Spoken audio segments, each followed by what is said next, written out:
तो hello student, कैसे हो आप सब। आई होप आप सब बहुत ही अच्छे होंगे। स्टूडेंट, इस वीडियो में हम सब क्लास 12th के जितने विद्यार्थी प्री बोर्ड का पेपर देने वाले हैं प्यारे बच्चों, उनके लिए यह पेपर बहुत ही इम्पोर्टेंट होने वाला है। प्यारे बच्चों, वीडियो को थोड़ा भी स्किप ना कीजिएगा।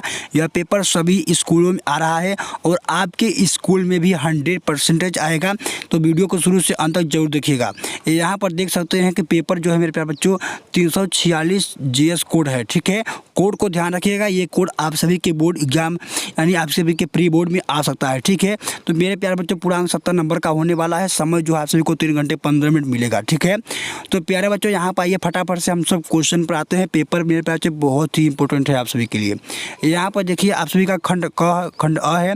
खंड अ में मेरे प्यारे बच्चों यहाँ पर पहला क्वेश्चन कर रहा है कि विद्युत चुंबकीय तरंगों के संचरण में संचरण की दिशा तथा ध्रुवण के तल के बीच का कोण क्या होता है।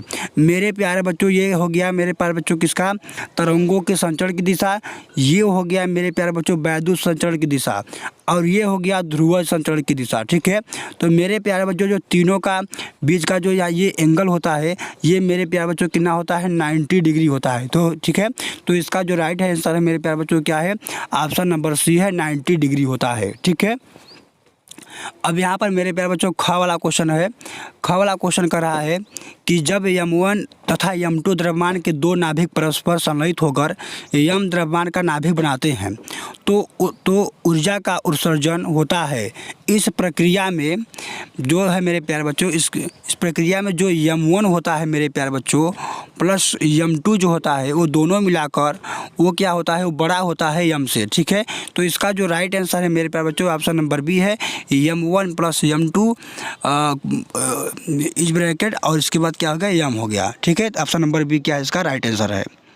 अब देखिए यहाँ पर है ग वाला क्वेश्चन कराए, एक प्रत्यावर्ती परिपथ में 8 ओम का प्रतिरोध तथा 6 ओम का प्रतिरोध प्रतिघात श्रेणी क्रम में लगे हैं, तो इसका प्रतिबाधा क्या होगी। ठीक है, ऑप्शन है मेरे प्यारे बच्चों यहाँ पर 2 ओम, बी है यहाँ पर 14 ओम, सी है 14 करड़ी में 2 ओम और डी वाला है 10 ओम।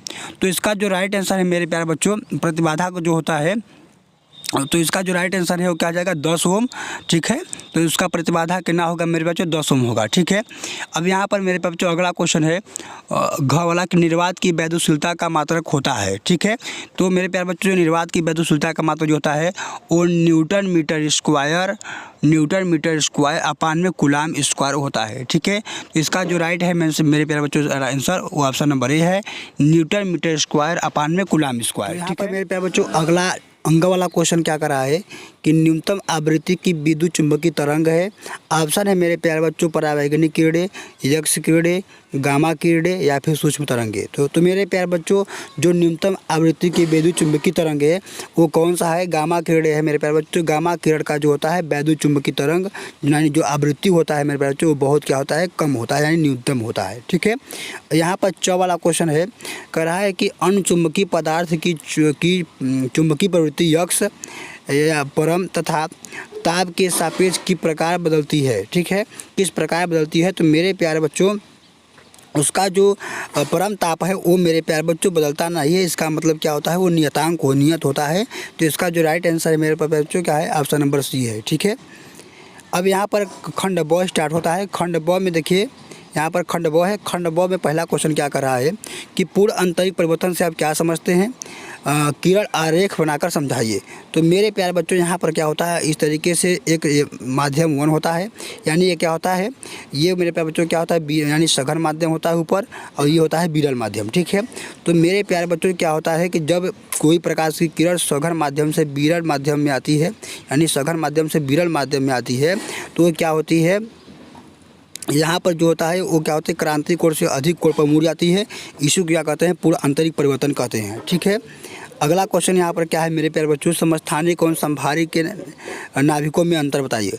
तो मेरे प्यारे बच्चों समस्थानिक का मतलब होता है कि कोई दो ऐसे तत्व जिनका परमाणु क्रमांक समान होता है, परंतु मेरे प्यारे बच्चों उनका जो वो क्या होता है, परमाणु क्रमांक समान और उनका जो परमाणु भार होता है वो असमान होता है। ठीक है, अब यहाँ पर क्या है संभारी, तो संभारी का मतलब होता है मेरे बच्चों कि दो ऐसे तत्व जिनका परमाणु भार समान हो परंतु परमाणु क्रमांक क्या हो, भिन्न भिन्न हो, उसे क्या कहते हैं, संभारिक कहते हैं। ठीक है, अब यहाँ पर देखिए क्या है कि ओमी एवं अनओमी प्रतिरोधों के लिए वोल्टता एवं भी यानी धारा के बीच ग्राफ बनाइए। तो मेरे प्यारे बच्चों ओमी प्रतिरोध के लिए क्या करेंगे आप सब, ये हो गया भी और ये हो गया आई, ठीक है।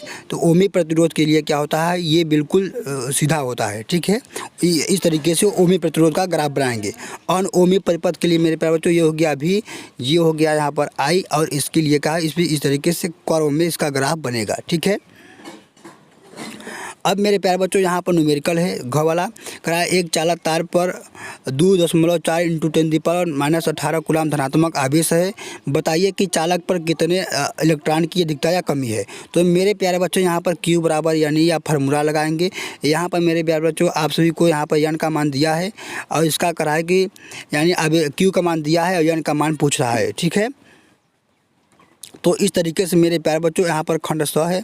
खंड 100 में यहाँ पर क्वेश्चन का कारण मेरे बच्चों कराया है कि परमाणु के रदरफोर्ड की मुख्य कमियाँ क्या है।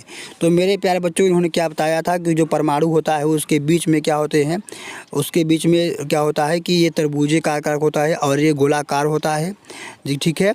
परमाणु जो होता है वो एक गोलाकार होता है और इसमें क्या होती है कि ये त्रिभुजाकार होता है। यही क्या है पर उसकी कमियां हैं, ठीक है। रदरफोर्ड के परमाणु मॉडल की कमियां हैं, ठीक है। अब यहाँ पर क्या कर रहा है, अगला क्वेश्चन कह रहा है विद्युत चुम्बकीय तरंग क्या है, इसके संचरण का आरेख करके अवयव दिखाइए, ठीक है। तो मेरे प्यारे बच्चों एक ऐसी क्रिया जो सीधी चलती है उसे विद्युत चुम्बकीय तरंग कहते हैं, ठीक है। इसका आप लोग ग्राफ बनाएंगे इस तरीके से। ये हो गया मेरे प्यारे बच्चों विद्युत क्षेत्र की दिशा, ये हो गया विद्युत चुम्बकीय तरंग, ये हो गया मेरे प्यारे बच्चों ध्रुव तल, ठीक है। तीनों क्या होता है, एक दूसरे के क्या होते हैं, पैरेलल होते हैं यानी 90 डिग्री होते हैं और विद्युत चुम्बकीय तरंग ऐसे इस तरीके से ऐसे चलती है, ठीक है।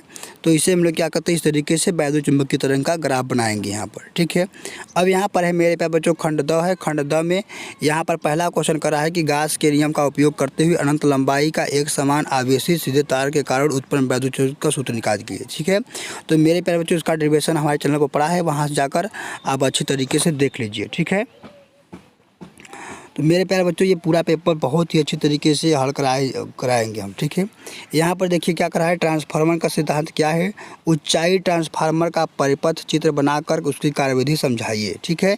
तो ट्रांसफार्मर क्या है प्यारे बच्चों, ट्रांसफार्मर एक ऐसी युक्ति है जो उच्च वोल्टेज को निम्न वोल्टेज में क्या करती है, बदलता है, ठीक है। इस तरीके से अब देखिए यहाँ पर क्या है, ख वाला क्वेश्चन क्या करा है, समांतर पर संधारित्र पर क्या प्रभाव पड़ता है, जब क्या होता है कि जब प्लेटों के बीच की दूरी दुगुनी कर जाए। तो मेरे प्यारे बच्चों जब प्लेटों के बीच की दूरी आप बढ़ा देंगे यानी दोगुना कर देंगे तो मेरे प्यारे बच्चों जो संधारित्र है की धारिता है वो क्या है, दोगुना घट जाएगी, ठीक है। जब इसका प्लेटों के क्षेत्रफल आधा कर देंगे तो मेरे प्यारे बच्चों वो क्या हो जाएगा, आधा बढ़ जाता है, ठीक है।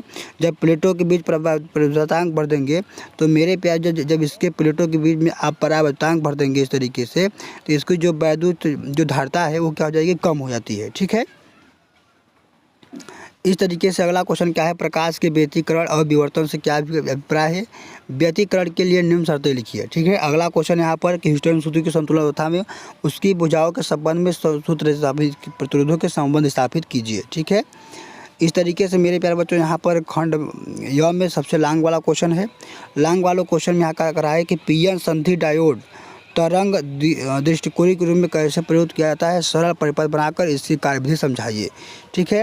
तो इस तरीके से मेरे प्यारे बच्चों पूरा पेपर बहुत ही इंपॉर्टेंट है। इसका PDF मेरे प्यारे बच्चों हमारे टेलीग्राम चैनल पर मिल जाएगा, वहाँ जाकर आप सब डाउनलोड करके इस पूरे पेपर को हल कीजिए। प्री बोर्ड के लिए यह पेपर बहुत ही इंपॉर्टेंट है। धन्यवाद मेरे प्यारे बच्चों, मिलता हूँ अगले वीडियो में एक नए टॉपिक के साथ।